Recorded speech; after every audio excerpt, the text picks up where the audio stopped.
more after this as we go. Let's go ahead and run this app. So we're going to run it just like we would any other, front-end app. We're going to get run dev. This is using Vite. Now that we have configured Power Apps, though, you can see that we get a Power Apps URL to run this against. So I'm going to jump over. I have this already in the tab. We'll load this up. And so this is doing a couple things. This is our starter account that you can see.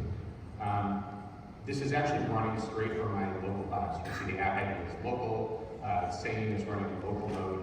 I'm running against the project that I just started on my box, on my local dev server.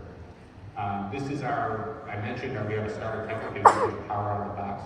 We have a bunch of kind of pre-configured styles using industry standard libraries like Tailwind, things like React Router hooked up for pages. You get nice controls, you get nice theming like dark mode, light mode automatically.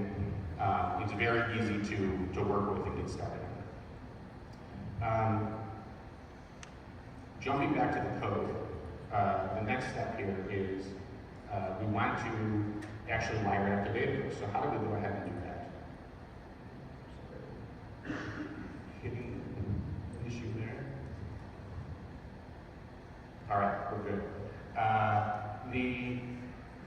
Now, to get started with Dataverse, we have to add these Dataverse tables that we're looking at earlier to our project. So we can do this with additional pack CLI commands. So we'll jump up to, we'll call the pack CLI add data source command. And this will do a couple things. We'll see it's pulling in some data about our tables that I was looking at.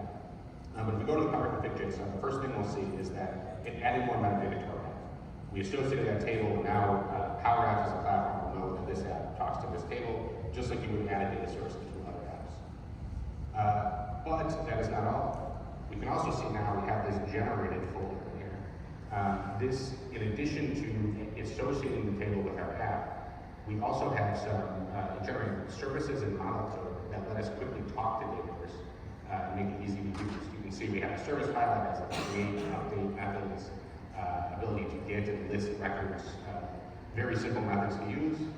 But more so, we have all of our schema, our